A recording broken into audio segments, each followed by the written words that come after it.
ठाण्यातील मुंब्रा बायपास रोडवर एका वाहन चालकाने भर रस्त्यात पिस्तूल लहरवत नागरिकांना धमकावल्याची खळबळजनक घटना समोर आली आहे।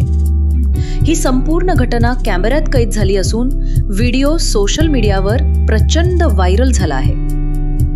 पोलिसांनी तात्काळ कारवाई करत आरोपीला ताब्यात घेतले असून त्याच्याकडून देशी बनावटीचा कट्टा जप्त करण्यात आला आहे। या प्रकरणी गुन्हा दाखल करण्यात आला आहे। प्रत्यक्षदर्शींनी दिलेल्या माहितीनुसार संबंधित ड्रायव्हर एका पांढऱ्या रंगाच्या प्रायव्हेट कारमधून प्रवास करत होता। एका दुचाकी स्वाराशी वाद झाल्यानंतर त्यानं गाडी थांबवून रस्त्यावर उपस्थित नागरिकांना धमकावण्यास सुरुवात केली। मुंब्रा पोलीस ठाण्याचे वरिष्ठ पोलीस निरीक्षक सतीश भोसले यांनी दिलेल्या माहितीनुसार आरोपीचे नाव इरफान शेख, वय 32 वर्ष असून त्याच्या विरुद्ध यापूर्वीही भांडण व मारहाणीचे गुन्हे दाखल आहेत।